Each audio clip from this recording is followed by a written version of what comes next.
एक बड़ा भगोना भरकर सब्जी बनाओ। एक बहुत बड़ा भगोना भरकर सब्जी तैयार करिए। उसमें जीरा कितना डालते हो? भगोना भर के जम के तो बोलो नहीं। कितना? भगोना भर के सब्जी है तो इतना जीरा डाल दो। राई कितनी डालते हो? थोड़ी राई। भगोना भर के सब्जी है, राई जीरा कितना सा डाल। नमक एक बाल्टी नहीं। कितना डाला? थोड़ा सा नमक। अब ईमानदारी से बोलो, कोई तुमसे पूछे इतने से जीरे से क्या होगा, इतनी सी राई से क्या होगा, और इतने से नमक से क्या होगा? शिव महापुराण की कथा कहती है इतना सा जीरा, इतना सा राई, इतना सा नमक पूरी सब्जी में स्वाद ला देता है। उसी तरह 7 दिन की शिव पुराण पूरी जिंदगी में स्वाद ला देता है।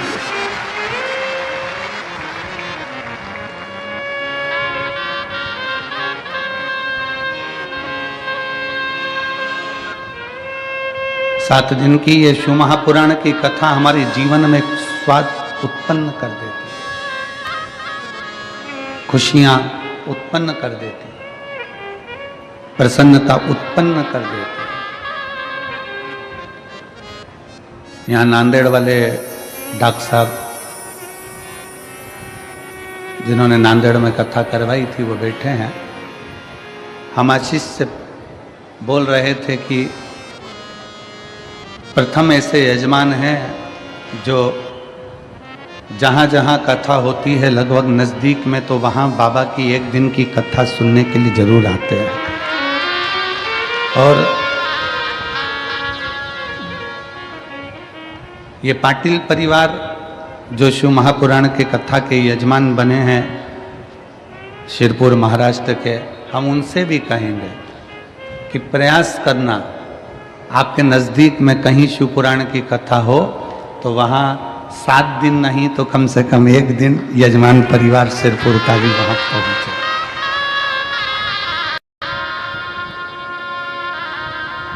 आप बाबा के परिवार के सदस्य हो, केवल यजमान नहीं हो, कुबेर भंडारी के परिवार के सदस्य हो, तो बाबा के परिवार के सदस्य हो। इसलिए प्रत्येक कथा में 1 दिन, आधा दिन, 15 मिनट, 20 मिनट, 25 मिनट, जैसा समय मिले वैसे जाना चाहिए। कथा सुनो,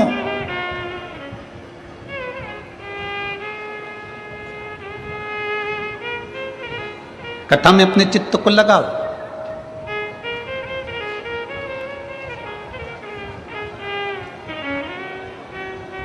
जितनी सेवा बन सकती है शिव महापुराण के अंतर्गत उतनी सेवा करो। तुमको जो भगवान ने दिया है उसमें से थोड़ा ना थोड़ा भगवान शंकर की कथा में, भक्ति में समर्पित करो। जैसे सिरपुर महाराष्ट्र का सेन समाज, नाई समाज, जिसने निशुल्क दाढ़ी कटिंग की दुकान लगा कर रखी है और सबकी दाढ़ी कटिंग निशुल्क कर रही है। सेन समाज, नाविक समाज,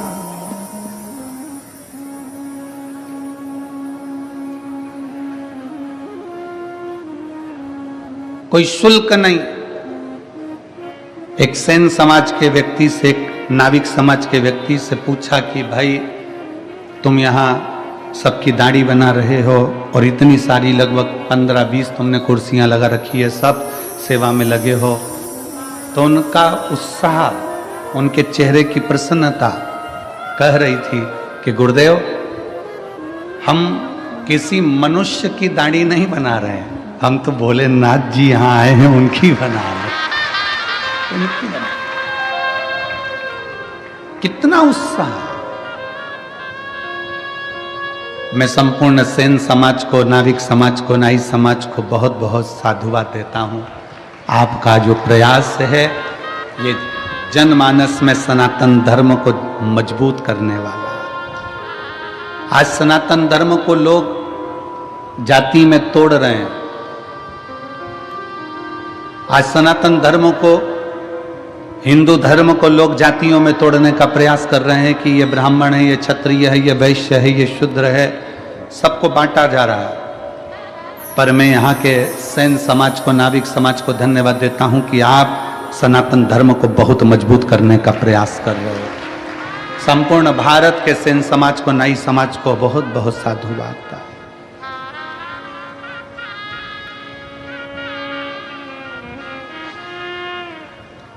आपकी जागरूकता होना चाहिए। वो कहते हैं ये मंदिर हमारा नहीं है, वो कहते हैं वो मंदिर हमारा नहीं, वो कहते हैं भगवान हमारे नहीं, वो कहते हैं ये हमारा नहीं, वो कहते हैं वो हमारा नहीं।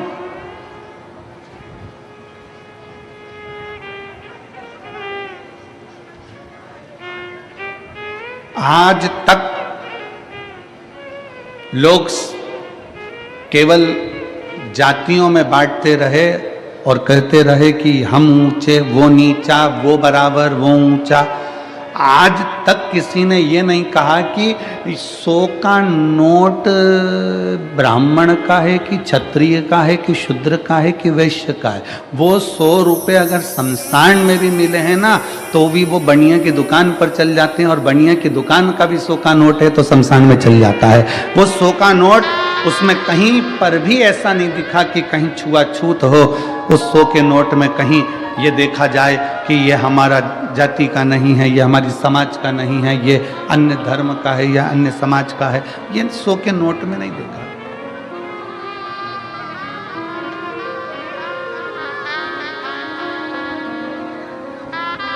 अभी हमने पहले कथा में कहा था कार्तिक के महीने में कि एक 100 का नोट तुम्हें दिया जाए, और वो 100 के नोट के 4 हिस्से करे जाए। कितने हिस्से करें? 4। ठीक है, चला दोगे तुम 100 के नोट के 4 हिस्से?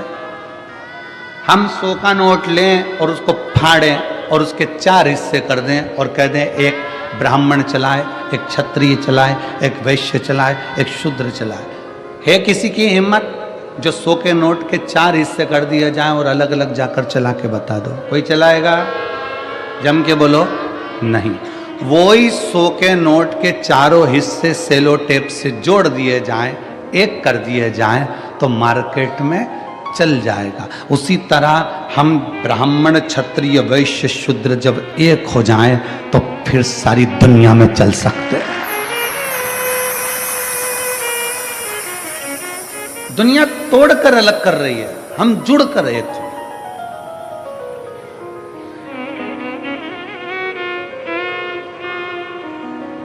कथा कहती है समय अच्छा नहीं है तो मेहनत 4 गुनी कर लो, अपनी मेहनत को बढ़ाओ,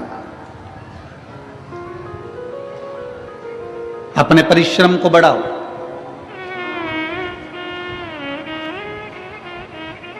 हमें याद है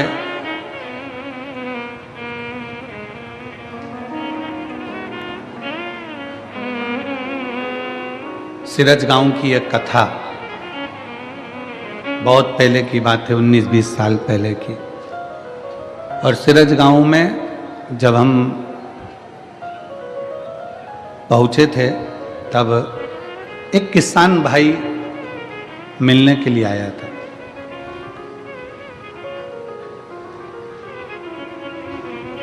और वो कपास की खेती करता था, उसको खेती को वहाँ पर कहते थे पीक लेना। अब इधर क्या बोलते हैं हमको स्मरण नहीं है, वहाँ सिरज गांव साइड में बोलते हैं हमारी में इतनी पीक हुई, इतनी मतलब इतनी खेती, पीक बोलते हैं। तो उस समय की बात है 19-20 साल पहले की, क्या हमारी ये पीक ऐसी हुई, वो पीक ऐसी हुई। तो वो व्यक्ति आकर बोला, गुरुजी मैं जितनी भी पीक लेता हूँ, मैं जितनी भी फसल लेता हूँ, मेरी फसल अच्छी आती ही नहीं है और मैं घाटे में जाता जा रहा हूँ, मैं डूबता चले जा रहा हूँ, मेरी फसल ठीक नहीं आ रही, मैं डूबता जा रहा हूँ, मैं घाटे में जाता जा रहा हूँ। हमने कहा क्या करते हो? गुरुजी मैं खुद तो फसल नहीं लेता, मैंने बटाई पर दे दी। बटाई पर मतलब मेहनत उसकी, आधा सामान उसका, आधा सामान हम। हमने कहा ठीक है, क्या चाहते हो? कहा गुरुजी अब की बार बस ऐसा कर दो कि उसमें अच्छी फसल हो जाए। तो हमने कहा अच्छी फसल हो जाए तो फिर एक काम करो, ये आधा आधा बंद करो, खुद बेलपत्री शंकर पर चढ़ी हुई लेना, शिव जी का चढ़ा जल लेना, पूरी खेती में जब बीज बोने के लिए जाए तब उस जल को छीट कर बाबा का नाम लेकर श्री शिवाय नमस्तुभ्यम बोलकर बो देना। अब उसने फसल लगाई, जो पीक आई और पीक आने के बाद वो सीहोर गया और वहां जाकर बोला बाबा जी बड़ी कृपा करिए, अब की बार तो बाबा ने ऐसा कर दिया कि मुझे पूरा कर्जा चुकवा दिया, मेरा पूरा कर्जा चुक गया। हमने कहा कर्जा बाबा ने नहीं चुकाया, तू बटाई में ले रहा था, तुझे मालूम ही नहीं पड़ रहा था कितना आ रहा है, कितना जा रहा है, क्या कर रहा है, कितना जा रहा है। दवाई का पैसा ले लिया, खाद का पैसा ले लिया, बीज का पैसा ले लिया, सब कुछ पैसा लेने के बाद भी तुझे फसल में कुछ नहीं मिल रहा था। अब तूने जान लिया कि मैं मेहनत करूंगा, मेरी जमीन है, मैं 4 गुना परिश्रम करूंगा, तो बाबा ने तेरे को 8 गुना दिया और तेरा कर्जा भी चुका दिया। तेरी मेहनत, इसमें सीहोर वाले बाबा का कुछ नहीं है, इसमें पंडित प्रदीप मिश्रा का कुछ नहीं, तेरी अपनी मेहनत, तेरा अपना परिश्रम। वक्त अच्छा नहीं है, मेहनत करिए, वक्त अच्छा है तो मदद करिए। जब अच्छा समय आ जाए आपका, जब आपका श्रेष्ठ समय आ जाए, श्रेष्ठ समय आपका चल रहा हो, तो प्रयास करो कि हम किसी की मदद कर सके, हम किसी का सहयोग कर सके।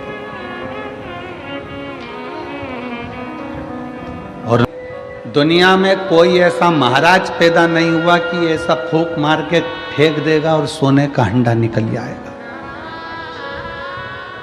किसी महाराज के चक्कर में मत पड़ना, किसी ऐसे बाबा माबा के चक्कर में मत पड़ना कि ऐसी फूंक मार के फेंक दे और सोने का हंडा निकल जाए।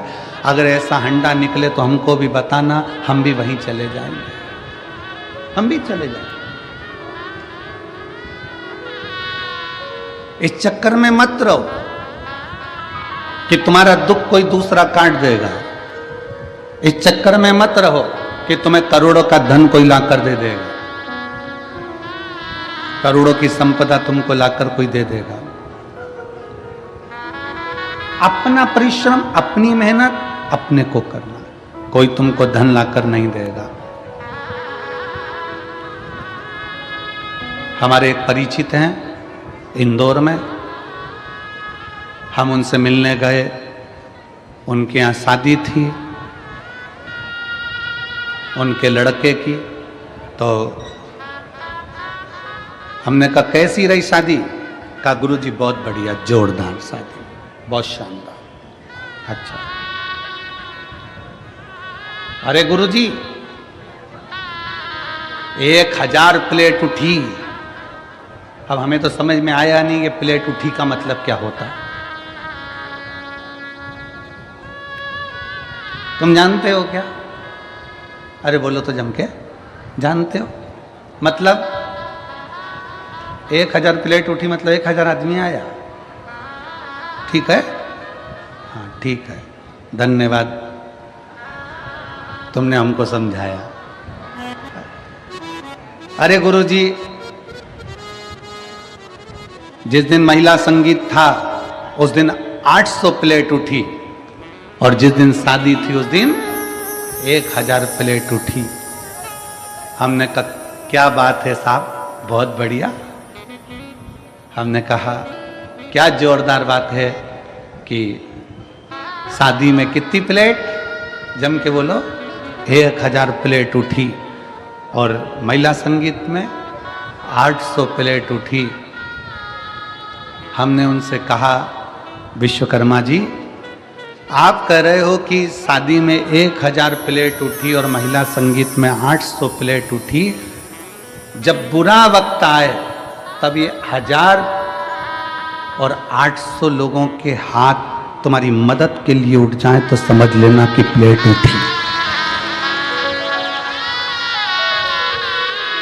विश्वकर्मा जी ये 1000 प्लेट उठी, तुम इतने खुश हो रहे हो, 800 प्लेट उठी तुम इतने खुश हो रहे हो, 700 रुपए की प्लेट, 500 रुपए की प्लेट, 400 रुपए की प्लेट। आजकल कैटरिंग का ज़माना है तो 500 रुपए की प्लेट, 1000 रुपए की प्लेट, 1000 प्लेट उठी, 1000 लोग खाना खाकर गए, भोजन कर गए। 800 लोगों की प्लेट उठी, 800 लोग भोजन कर गए। प्लेट तो उठी, पर तुमने जो 1000 आदमी को खाना खिलाया, तुमने जो 800 लोगों को प्लेट उठी कर रहे हो, इतने लोगों को खाना खिलाया। जब अपने को जरूरत पड़े, अपनी जब दुख की घड़ी आए, तो ये 1000 और ये 800 के हाथ तुम्हारी मदद के लिए उठते हैं कि नहीं उठते, वो देखना। अब हम आपसे पूछते हैं, जो 1000 प्लेट उठी उसमें से कितने हाथ उठेंगे क्या? किसी को 10 लाख की जरूरत है तो दे सकोगे? जम के बोलो जरा। 800 प्लेट उठी, जब उसको 5 लाख की जरूरत होगी तो 5 लाख रुपए जिसकी प्लेट उठी थी, इतने लोगों ने उठाई थी, वह 800 में से कोई 5 लाख लाकर देगा? नहीं। आपकी मेहनत आपको स्वयं करना पड़ेगी, आपका परिश्रम आपको स्वयं करना पड़ेगा। इसलिए निवेदन है, व्यर्थ का खर्चा बंद करो। ये 1000 प्लेट और ये 800 प्लेट की जगह कभी बन सके तो किसी गरीब को जाकर भोजन कराकर अपने बच्चों का विवाह करो। ये 800 प्लेट, 1000 प्लेट उठी और मालूम पड़े इतने कर्जे में पड़ गया कि एक दिन खुद ही उठ गया और वह 800 और 1000 पड़ गए। कितनी खुशी है। पूरे सिरपुर वालों का चेहरा देखकर आज हमको भी प्रसन्नता हो रही है कि हमने हमारे धन का सदुपयोग करा और भंडारा चलाकर भूखों को भोजन कराया।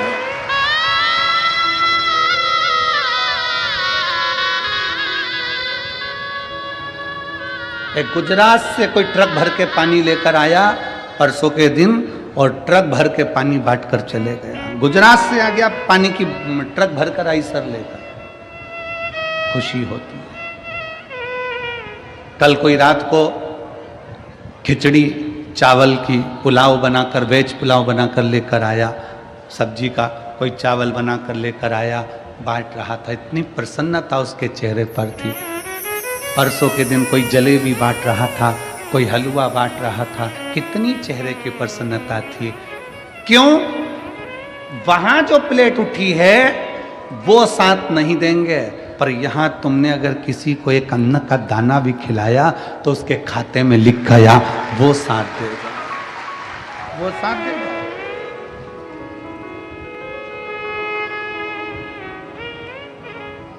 कौन आएगा अंत समय में? 500 और 1000 प्लेट उठी शादी में। हमारा निवेदन है, वो 1000 प्लेट उठाने में तुम्हारा 10-5 लाख रुपए खर्च हो गया। 800 प्लेट उठाने में तुम्हारा 5-8 लाख रुपए खर्च हो गया। हमारा निवेदन है, वो 1000 प्लेट का, 800 प्लेट का थोड़ा बहुत अगर बचाते तो जो लड़की या लड़के की शादी हो रही है उसकी एक FD करवा कर रख देते, उसके दुख के समय में वो FD काम आ जाती, काम आ जाती। कितना भी खिला दो, शादी में कितना भी खिलाना, आखिरी में लोग बोलकर जाएंगे, हराम का आ रहा था तो लुटा रहा है। और शादी में अगर कोई खर्च नहीं करे तो लोग कहकर जाएंगे, इतना क्या छाती पे बांध के ले जाएगा, खिलाया तक नहीं। ये दुनिया के लोग हैं, वहां पर लोग कहे बिना नहीं रह सकते।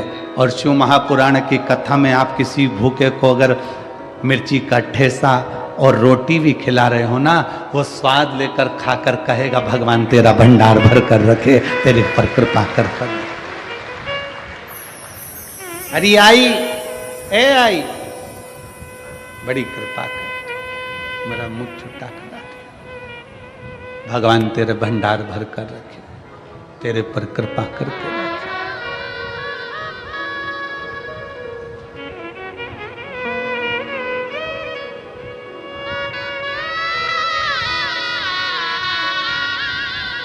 प्रयास करो।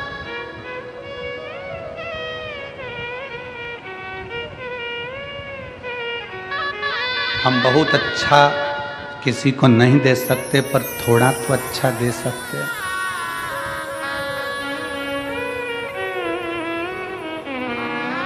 इसी सिरपुर की एक माँ, उसके कॉलोनी का तो हमको स्मरण नहीं है कि कौन सी कॉलोनी में रहती है, पर इसी सिरपुर की एक माँ रोज एक शॉल पहनकर आती है।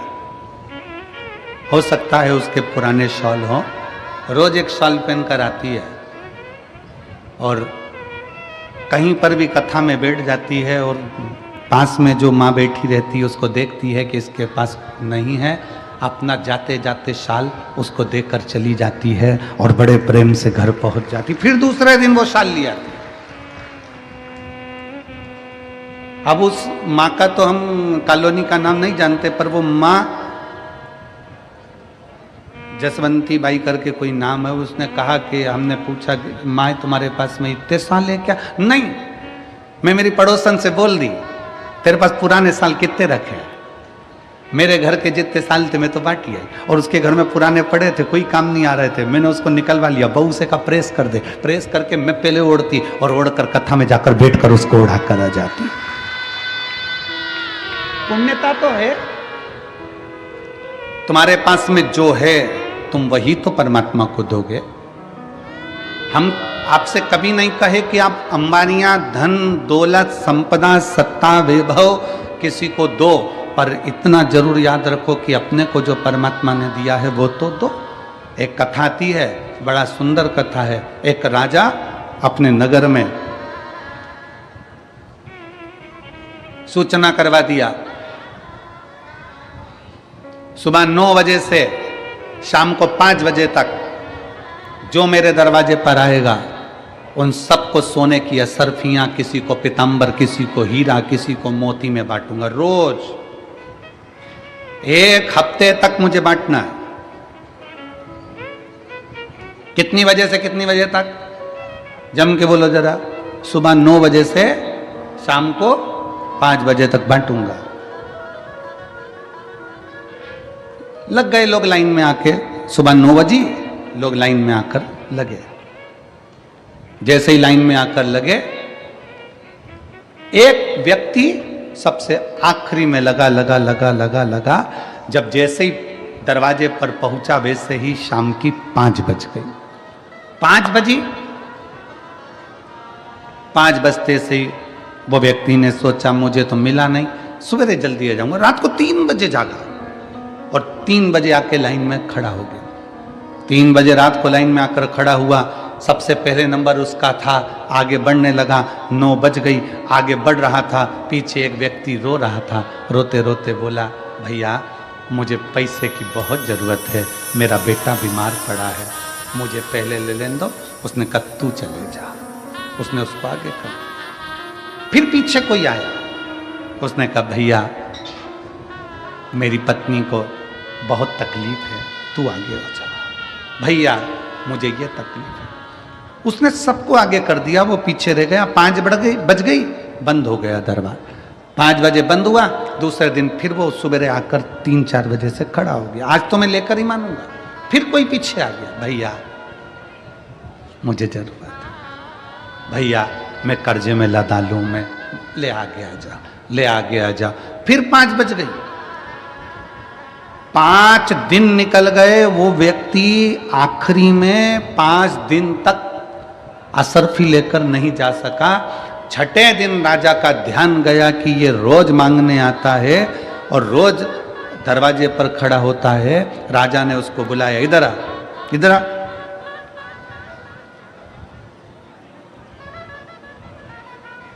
क्या कर रहा है ये तू रोज मांगने आता है? हाँ। अभी तक तुझे मिला नहीं? नहीं। क्या कर रहा है तू? ये कर रहा है जो आप कर रहे हो वो मैं कर रहा हूं। राजा ने कहा मैं तो सोना चांदी हीरा पन्ना बांट रहा हूं, तू मेरी होड़ कर रहा है। मैं सोना चांदी हीरा पन्ना बांट रहा हूं, तू क्या बांट रहा है? उसने कहा मैं अपनी वारी दान कर रहा हूं। मेरा अपना जो नंबर आता है किसी को जरूरत पड़ती है तो मैं अपना नंबर उसको दे देता हूं, अपनी बारी उसको दे देता हूं। राजा ने पूछा, अपना नंबर देना, अपनी बारी देना, ये कोई बात है? उसने कहा, मेरे पास जो होगा वही तो दूंगा। मैं आगे खड़ा था, थोड़ा पीछे हट गया, उसको आगे कर दिया। इससे क्या होगा? राजा ने पूछा, इससे क्या होगा?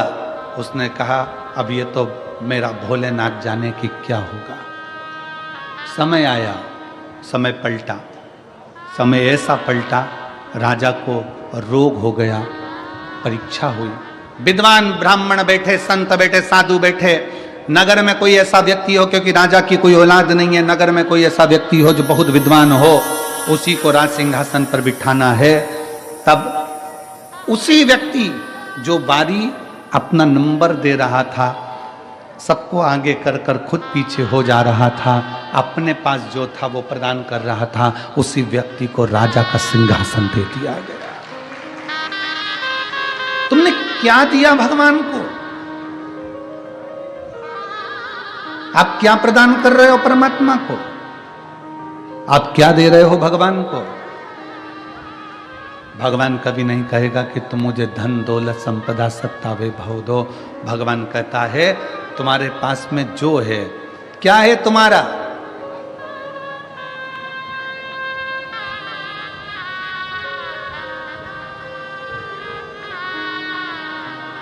तुम्हारा अपना क्या है?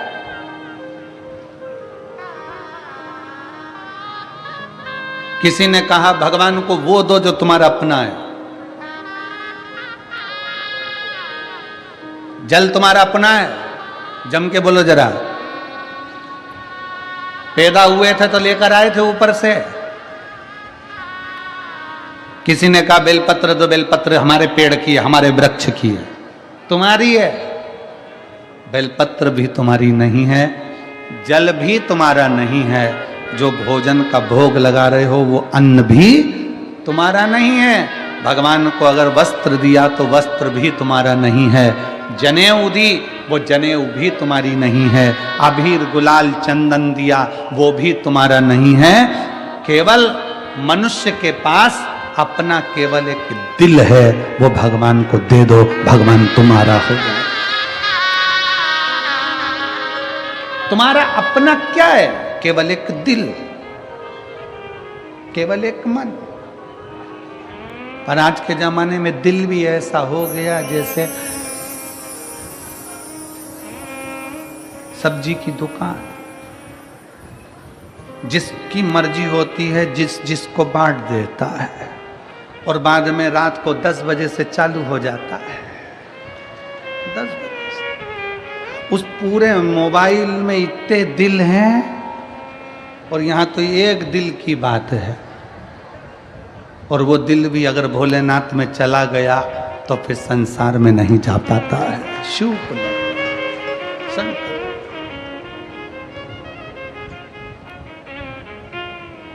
इतने लोग संसार में पड़े हुए हैं।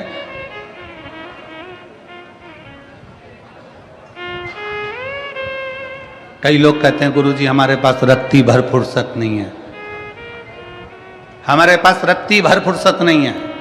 कोई कहता है, गुरुजी हमारे पास इतना काम, हमें 1 मिनट की फुर्सत नहीं है। 1 मिनट की फुर्सत नहीं। तो फिर हमने कहा, एक बात बताओ, तुम्हारे मोबाइल में डाटा है क्या? क्यों? हमारा वाईफाई कनेक्ट कर लो, उससे क्या होगा? हमने कहा हमारा मोबाइल चल जाएगा। अरे गुरुजी, 1.5 GB डाटा पूरा की पूरा खत्म हो गया। 1.5 GB डाटा पूरा की पूरा खत्म हो गया।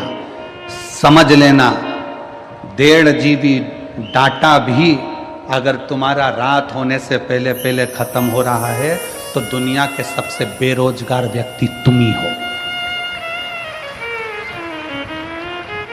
दुनिया के सबसे बेरोजगार व्यक्ति तुम हो कि 1.5 GB डाटा भी तुम्हारा रात होते होते खत्म हो जाता है, और तुम इतने फ्री हो कि दिन भर लोगों का जवाब देने में लगे हो, दिन भर लोगों का जवाब देने में लगे हो। 24 घंटे किसी ने एक मैसेज करा, मोबाइल में टुन टुन आवाज आई, इसने खोल के देखा, लिख के तुरंत भेज दिया। इतना फ्री, इतना फ्री कि 1.5 GB डाटा भी तेरा शाम होते होते खत्म हो गया। व्यस्त व्यक्ति उसको कहते हैं जो किसी का मैसेज देखने का भी समय ना हो, अगर टाइम मिलेगा तो फोन कर लेंगे, बस बात खत्म।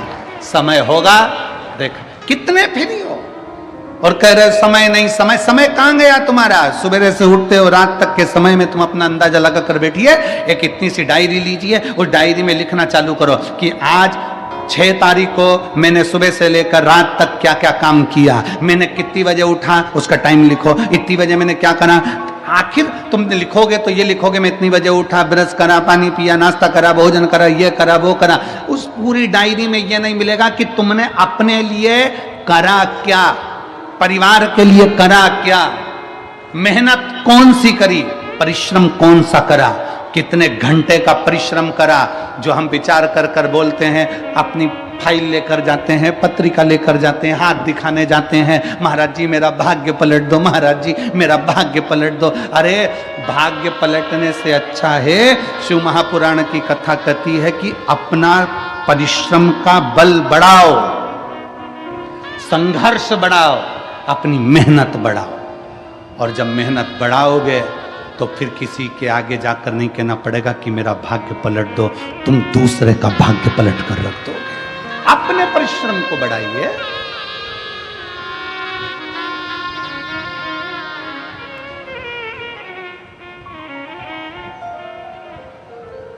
संसार सागर में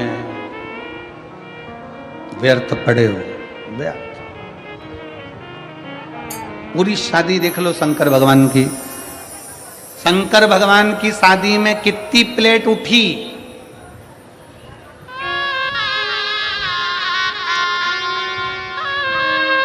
और जीजियां कह रही है। शंकर जी की शादी में कितनी प्लेट उठी,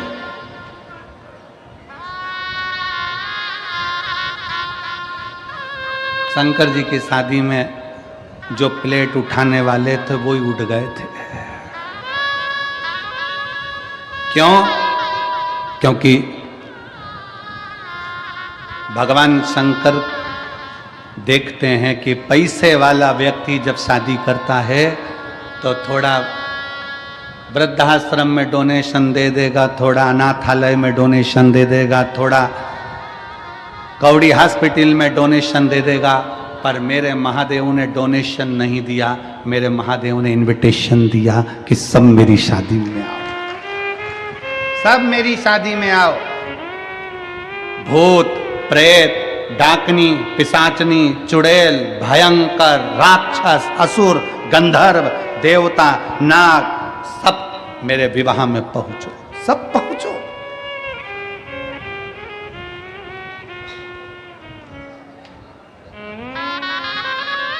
जिसको कोई नहीं बुलाता था, किसी की शादी में सबने देवताओं को बुलाया। चलो तुम्हारे यहाँ की शादी का अंदाजा लगा लो। तुम्हारे यहाँ की शादी में तुम गणेश जी को नोचते हो, गणेश जी को बुलाते हो, माता जी को पूछते हो, माता जी बुलाते हो, पितर जी पूछते हो, पितर जी बुलाते हो, सबको बुलाया। अब तुमने कभी भूत प्रेत को बुलाया शादी के अंदर? नहीं। तुम्हारी पड़ोसी से लड़ाई हो जाए तो पड़ोसी को नहीं बुलाओ तो तुम भूत प्रेत तो जाने दो। कौन बुलाता किसको? कोई किसी को नहीं बुलाता। पर मेरे बाबा विश्वनाथ ने, मेरे बाबा ओघड़दानी ने, मेरे शंकर भगवान, मेरे भूतनाथ भूतेश्वर मेरे शंकर ने बुलाया। और भगवान शंकर ने किसी करोड़पति, धनपति, वैभवपति को नहीं, मेरे शंकर भगवान ने डमरू बजाकर सब नाग, किन्नर, गंधर्व, असुर सबको बुला लिया। जो भूत है, प्रेत है, सबको बुला लिया, सब।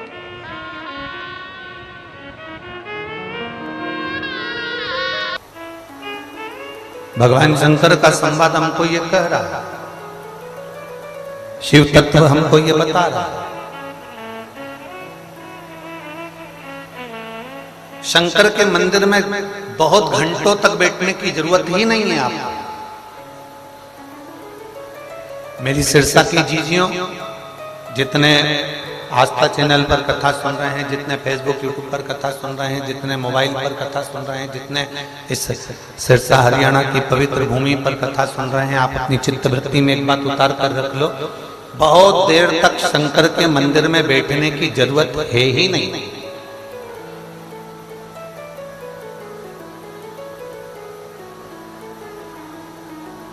बहुत देर तक माला पकड़कर बैठने की जरूरत शंकर के मंदिर में आपको नहीं है।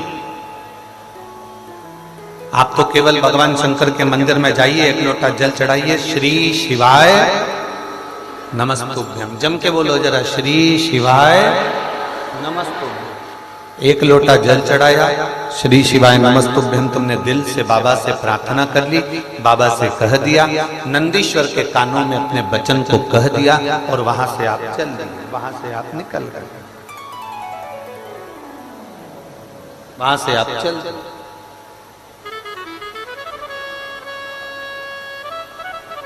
बस बहुत है। लोग कहते हैं हमारे पास में ज्यादा समय नहीं रहता गुरु जी। हमने एक बार किसी से पूछा कि आज तुम मंदिर नहीं गए लोटा भर के जल चढ़ाने के लिए? किसी ने कहा गुरु जी बहुत ठंड पड़ रही है। अब इतनी तेज ठंड पड़ रही है तो मंदिर कैसे जाए? हमने कहा ठीक है, बहुत तेज ठंड पड़ रही है तो फिर तो रोटी बनाओगे नहीं। बोलो बोलो, जम के बोलो जरा, रोटी बनाओगे ठंड में? अरे जम के तो बोलो, बनाओगे? तो जब इतनी तेज ठंड पड़ रही है तुम मंदिर नहीं जा सकते, तो इतनी तेज ठंड में खा कैसे सकते हो? जरा विचार तो करिए। बहुत तेज ठंड पड़ रही है गुरुजी, हम मंदिर नहीं जा सकते। बहुत तेज पानी गिर रहा है गुरुजी, हम मंदिर नहीं जा सकते। पर शंकर की भक्ति किसको कहते हैं गोपाल जी? अभी कथा थी इससे पहले प्रयागराज में, 3 दिन की थी कि 2 दिन की थी, ऐसा कुछ था, है? 2 दिन की थी। 2 दिन की प्रयागराज में कथा थी गोपाल जी। अब प्रयागराज का मेला, पंडाल में इतनी जगह नहीं थी तो कथा हो रही थी गंगा जी के घाट पर, और पानी कहे कि हम गिरे, जलवृष्टि बहुत हो, इतनी जलवृष्टि, बिजली, बादल, पानी, कोहरा, ठंड सब पड़ रहा। अब खुले आसमान में कथा हो रही है, पंडाल कुछ भी नहीं था, नीचे बेचने के लिए, बिठाने के लिए मैटिन भी पूरी गीली हो चुकी थी, उस पर व्यवस्था नहीं। आप लोगों ने कथा में देखा था, फिर लोगों ने क्या करा? अपने अपने छाते, अपनी अपनी पन्नी लगाकर, बिछाकर, बैठकर, पानी बरसता रहा और लोग कथा सुनते रहे। जलवृष्टि होती रही और लोग कथा का स्मरण करते रहे। पानी गिरता रहा और लोग कथा का रसतत्व ग्रहण करते।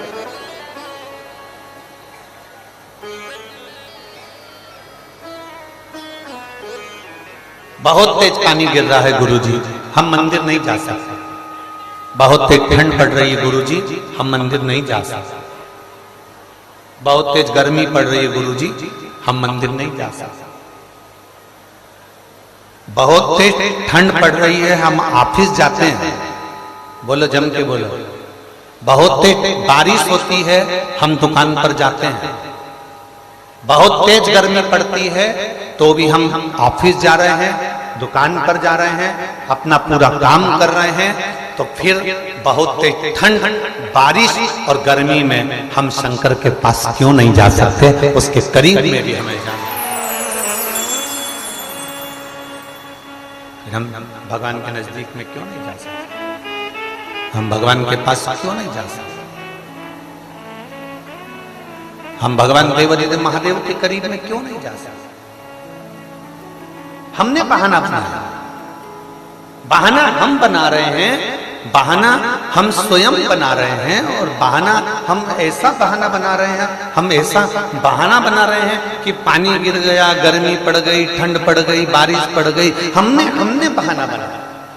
अब जरा विचार करना कि आपने बहाना बनाया कि ठंड पड़ गई, बारिश गिर गई, गर्मी पड़ गई, तुम्हारी दुख की घड़ी हो, तुम्हारी तकलीफ की घड़ी हो, तुम्हारे दुख का समय हो। अब दुख का जो समय होता है वो ये थोड़ी ना देखता कि ठंड पड़ रही है कि गर्मी पड़ रही है कि बारिश पड़ रही है। जब तुम्हारा या अपना दुख का समय आता है, मेरा महादेव भी ये नहीं देखता कि गर्मी है कि ठंड है कि बारिश है, वो भी दौड़ कर आ जाता, वो भी दौड़ कर। परमात्मा यदि तुम्हारे पास में दौड़ कर आ रहा है तो आपको भी परमात्मा तक दौड़ कर जाना।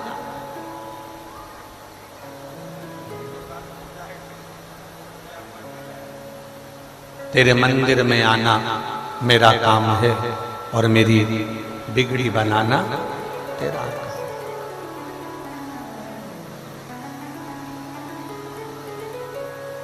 तेरी चौखट पर मैं आ ही गया, मुझे दर्श दिखाना तेरा काम है। तेरे दरवाजे तक मैं पहुंच गया। अब किसी ने एक प्रश्न किया, गुरुजी शंकर भगवान हमको दिखते क्यों नहीं? मेरा देवाधिदेव महादेव, मेरा शंकर, मेरा ओघड़ जानी, मेरा त्रिकालदर्शी, मेरा कैलाशी, मेरा अविनाशी, मेरा शिव, मुझे दिखता क्यों नहीं है? सीरा बनाना आता है, हलवा सबको आता है, क्या क्या सामान डलता है? जम के बोलो जरा। सूजी मतलब आटा, रवा, सूजी, घी, शक्कर, इलायची, ड्राई फ्रूट्स, सब हो गया ना? ठीक है।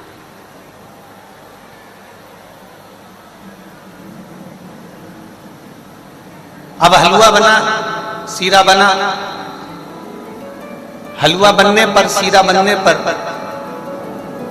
उसमें आपको घी नजर आ रहा है। हलवे में घी दिखता है ना, हाथ लगा कर देखना, घी नजर आ रहा है।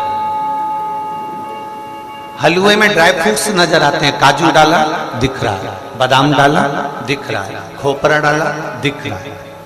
हलवे में इलायची के दाने भी नजर आते हैं, हलवे में रवा भी नजर आता है, हलवे में आटा भी नजर आता है। केवल हलवे में एक चीज नजर नहीं आती, वो केवल शक्कर है। बोलो दिखती है क्या? हलवे में शक्कर नजर आती है? हलवे में चीनी नजर आती है? हलवे में केवल एक चीज नजर नहीं आती, वो केवल शक्कर है, चीनी है, गुड़ है, जो उस हलवे के अंदर, उस सीरे के अंदर नजर नहीं आता। इलायची दिख रही है, ड्राई फ्रूट्स दिख रहा है, रवा दिख रहा है, आटा दिख रहा है, उसमें आपको घी नजर आ रहा है, सब कुछ दिखेगा, पर उसमें मिठास जो डली है, उसमें जो शक्कर डली है, उसमें जो गुड़ डला है, उसमें जो डाला गया है मिठास, वो उसमें नजर नहीं आता, वो दिखता नहीं है, पर उस हलवे में वो होता है। अगर वो नहीं होगा तो हलवा अच्छा लगेगा? इलायची डाल दो, ड्राई फ्रूट्स डाल दो, घी डाल दो, पर हलवे में शक्कर नहीं डालोगे तो अच्छी लगेगी क्या? नहीं। हलवे में शक्कर होती है पर दिखती नहीं है। हलवे में अगर शक्कर नहीं होगी तो हलवा अच्छा नहीं लगेगा, सीरा अच्छा नहीं लगेगा। उसी तरह लोग कहते हैं हमें भगवान दिखता नहीं है, हम कहते हैं जैसे हलवे में शक्कर नजर नहीं आती पर शक्कर हलवे में है, उसी तरह भोलेनाथ नजर नहीं आता पर भोलेनाथ है। भोलेनाथ है और भोलेनाथ नजर भले नहीं आएगा, पर इतना स्मरण में जरूर रखिएगा, अपनी चित्त वृत्ति में इतना उतार कर रखना, अपनी चित्त वृत्ति में इतना जरूर रखना कि भले मेरा देवाधिदेव महादेव तुमको दिखेगा नहीं, पर तुम्हारी जिंदगी को मीठा, तुम्हारी जिंदगी को खुशमय, तुम्हारी जिंदगी को सौभाग्यशाली, तुम्हारी जिंदगी को आनंदमय केवल एक बना सकता है, वो मेरा देवाधिदेव खुशमय बनाएगा, वो सुखमय बनाएगा, वो आनंदमय बनाएगा।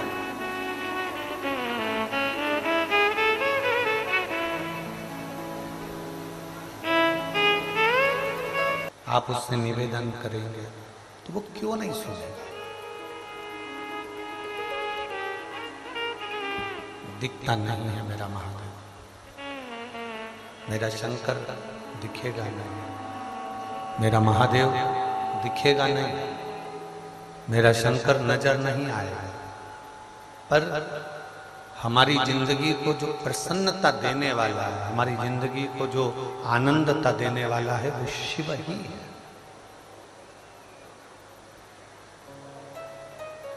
तारकासुर असुर है, तारकासुर राक्षस है, तारकासुर असुर है, राक्षस है।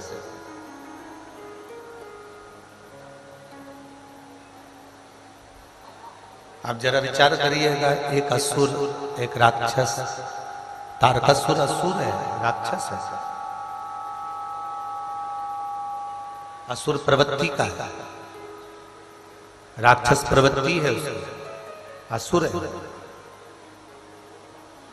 पर उसकी विचार, उसकी दृष्टि, उसकी सोच कितनी सुंदर हुई। उस तारकासुर ने अपनी मृत्यु को ब्रह्मा जी से मांगा, तो मृत्यु को मांगने के समय पर ब्रह्मा जी ने कहा मांगो तुम्हें क्या चाहिए, तो उसने कहा मैं मरूं ना, ऐसा मुझे वरदान दे दीजिए, मेरे प्राण ना छूटे ऐसा मुझे वर दीजिए, कभी मेरी मौत ना आए, मुझे ऐसा वर प्रदान कर दो। जो विचार कर कर बैठे हैं कि हम कभी मरेंगे नहीं, वो ये विचार छोड़ दो। 1 करोड़ रुपए साल का, महीने का टर्नओवर है तुम्हारा, 1 लाख रुपए है, 2 लाख रुपए है, 10 लाख रुपए है, जितना भी तुम्हारा टर्नओवर है तुम उस टर्नओवर को करते रहो, मना नहीं है। और एक बात शिव महापुराण की अपनी जिंदगी में उतार कर रखना, 10 लाख रुपए महीना कमा लो, 2 लाख रुपए महीना कमा लो, 5 लाख रुपए महीना कमा लो, 40,000 रुपए महीना कमा लो, 50,000 रुपए महीना कमा लो, चाहे 25 करोड़ रुपए महीना कमा लो, पर इतना जरूर याद रखना कि वो कमाए हुए धन को केवल तिजोरी में भरकर मत रखना, क्योंकि कमाते कमाते कमाते कमाते कमाते कमाते एक समय ऐसा आ जाता है कि हमारी अवस्था कुछ कम हो जाती है, हमारी उम्र कुछ कम हो जाती है।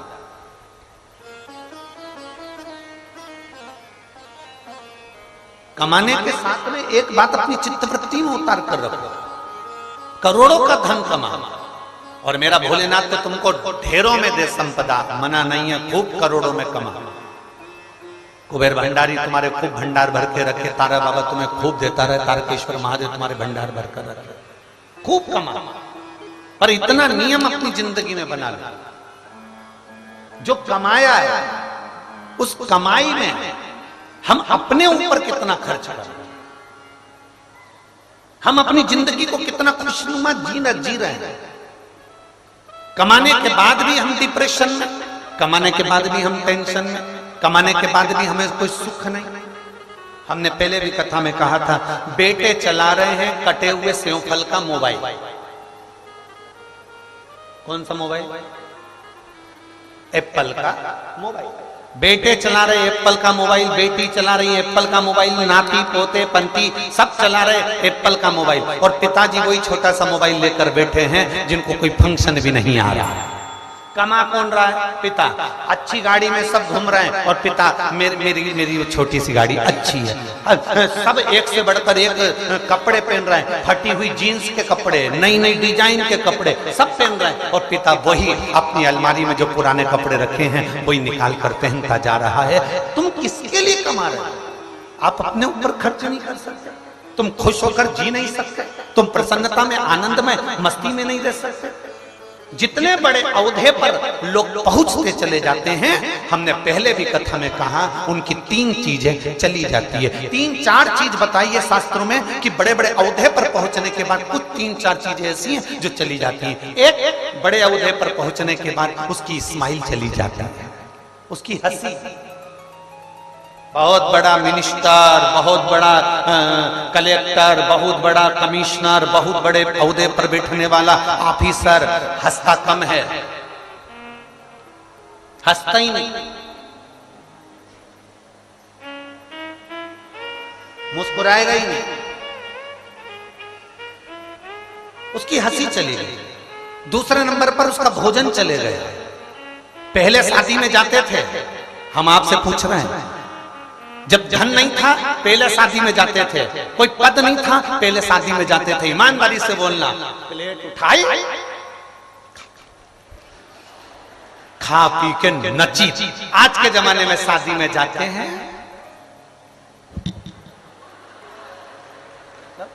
पूरी पोत पुता के और 2-4 बस लोगों से मिलके आखिरी में 500 का लिफाफा देके, चाउमीन वाले चाउमीन खा रहे, पानी पूरी वाले पानी पूरी खा रहे, चम्मक लड्डू वाला चम्मक लड्डू खा रहा, गुड़िया के बाल वाला गुड़िया का बाल खा रहा है, कोई कुछ खा रहा, कोई कुछ खा रहा, और तुम एक तो 500 का लिफाफा दिया है, पेट्रोल का पेट्रोल जलाया है, ऊपर से एक रोटी नहीं खा के आए, और सामने वाले को लगा बताओ कितना अकड़ आ गई। पहले की जिंदगी अलमस्त होकर जी रहे थे, वैसी अलमस्ती अपनी खत्म मत करो, वैसा सुख अपना खत्म मत करो। हंसना है खिलखिला कर हंसो, बोलना है खिलखिला कर बोलो, और भोजन करना है खिलखिला कर आराम से आनंद के साथ खाओ। एक दिन ऐसा होता है कि समय की अवस्था ऐसी आती है कि तुम्हारा मन करेगा खाने का तो भी नहीं खा पाओगे, क्योंकि ये सोफा सेट निकल जाएगा, पूरा सोफा सेट निकल के बाहर। किसी किसी का सोफा सेट तो फ्रीज में रखा रहता, कटोरी में।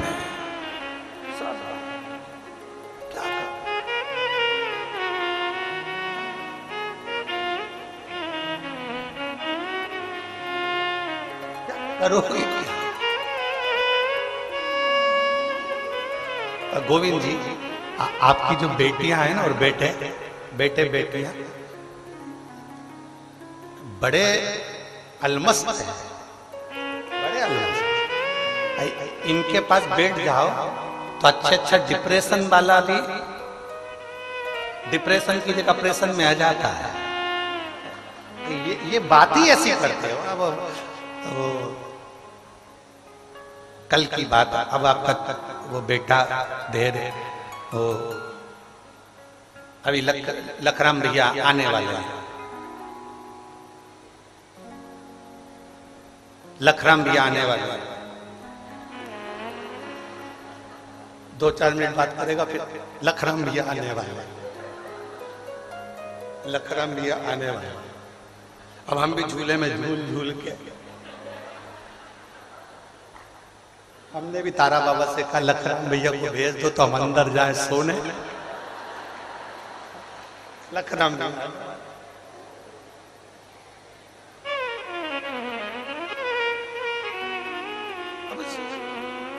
अलमस्त होकर जी, अलमस्त हंसो, दिल से हंसो।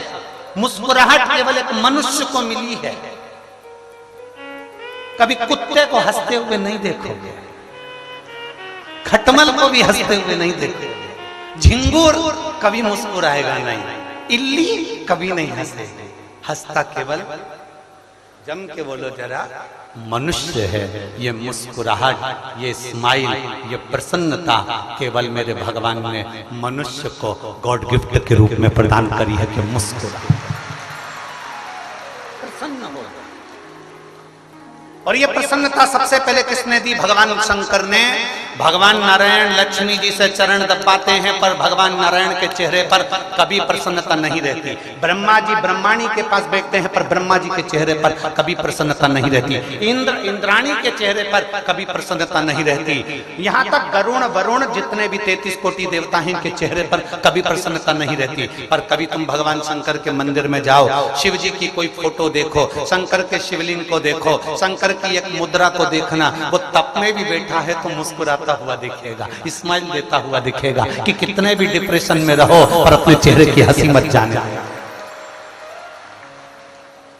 वरना सबसे ज्यादा टेंशन में तो शंकर भगवान को रहना चाहिए। भगवान विष्णु के पास में तो अमृत गया था, पी गए। भगवान इंद्र के पास में अमृत गया था, पी गए। ब्रह्मा जी के पास में अमृत गया था, पी गए।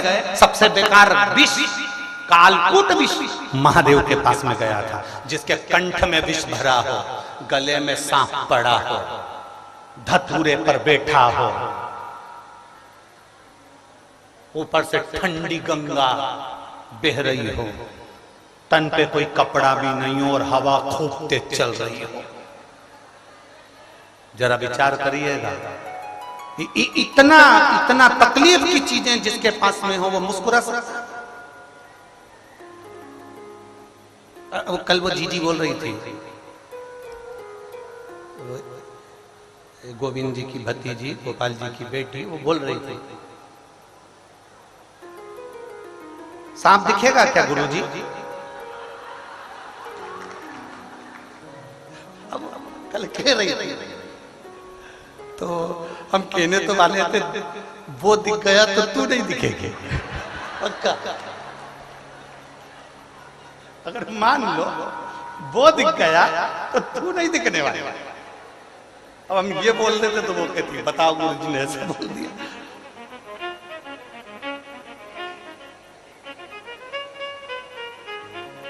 गोपाल जी, हम किसी कथा में अपने कक्ष के बाहर इतनी देर बैठ के बात नहीं कर रहे। आज तक इतनी कथाएं बातची है और ये सब जानते हैं कि गुरुजी इतनी देर कभी नहीं बैठते, ना किसी से बात करते ना मिलते। फिर ये बच्चे लोगों का ऐसा प्रेम है कि ये इनके जो गणेश जी हैं, कार्तिकेय जी हैं, इनके जो बच्चे हैं उनको 3 बार तो झांकने पहुंचा देते थे, तो आ गए कि नहीं आ गए। बच्चों का प्रेम है, आत्मीय प्रेम, उन छोटे छोटे बाल गोपालों के कारण बस हमें आने। अब कल वो धेरे ने कहा कि गुरुजी पंडालों में लोग इतना अलमस्त होकर भजन गा रहे हैं, इतनी मस्ती में नाच रहे हैं, भजन गा रहे हैं। हमने कहा जरा कहाँ से देखेंगे, हमको भी देखना है, चल। तो धेरे कहे अपन अंदर अंदर चलेंगे, खिड़की में से झांक किया जाएंगे। पर माता इतनी उस्ताद थी, वो खिड़की में ही झांक रही थी। करो तो करो। जैसे इनको किसी ने, तारा बाबा जी ने इनके कानों में आके कह दिया, मिश्रा जी आ गया, पता नहीं कहां से सूचना मिल जाती। चलो, अब शिव तत्व है महाराज, जिसके पास में सांप पड़ा हुआ है। तुम्हारे पास में अगर सांप आ जाए तो तुम 2 मिनट चैन से नहीं बैठ सकते। जिसके गले में सांप है, कंठ पर विष भरा है, चंद्रमा विराजमान है, गंगा जी बह रही है, धतूरा पास में पड़ा हुआ है, जिसके कंठ में विष भरा, वो कभी मुस्कुराता हुआ नहीं दिखेगा। पर शिव महापुराण की कथा एक ऐसी है कि आदमी के जीवन में कितना भी दुख आ जाए, कितनी भी तकलीफ आ जाए, कितनी बड़ी भी बीमारी आ जाए, अगर वो शंकर को एक लोटा जल चढ़ा रहा है तो एक ना एक दिन मुस्कुराता हुआ जरूर दिखेगा, ये पक्का। कितना भी दुख, एक पत्र है,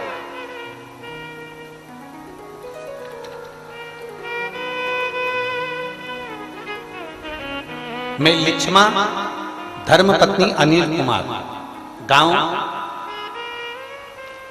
लांगड़ी, जिला हिसार। लांगड़ी है, पक्का सही बोला, ठीक है। गांव लांगड़ी, जिला हिसार, हरियाणा की निवासी हूं। कहीं बैठी हूं तो हाथ हिला सकती हूं, अगर कहीं बैठी हूं। मैं लिच्छमा धर्मपत्नी अनिल कुमार, कहीं बैठी हूं तो हाथ हिला सकती हूं। बच्ची आई है क्या साथ में? बच्ची आई है? हाँ, लिया बेटा इसको, लिया। मैं लिच्छमा धर्मपत्नी अनिल कुमार, गांव लांगड़ी, जिला हिसार, हरियाणा के निवासी हूं गुरुदेव। ये मेरा मोबाइल नंबर है। मेरी बेटी कृति, जिसकी उम्र 3 साल है। कितने वर्ष की है? 3 वर्ष की इसकी उम्र है। मेरी पुत्री को बुखार आ गया था। बुखार आया तो हमने हिसार के डॉक्टरों को दिखाया। उनको बीमारी का स्मरण नहीं आ पाया कि इसकी बुखार उतर नहीं रही और बीमारी का स्मरण नहीं। फिर इसके पेट में तकलीफ होने लगी, फिर इसको कुछ कुछ बीमारियां होने लगी। हम घबरा गए। डॉक्टरों के समझ में नहीं आ रहा कि ये क्या बीमारी है। हम इसको पता नहीं चला था, हम इसको Jhajjar hospital elements Jhajjar hospital में दिखाया। डॉक्टरों ने इसका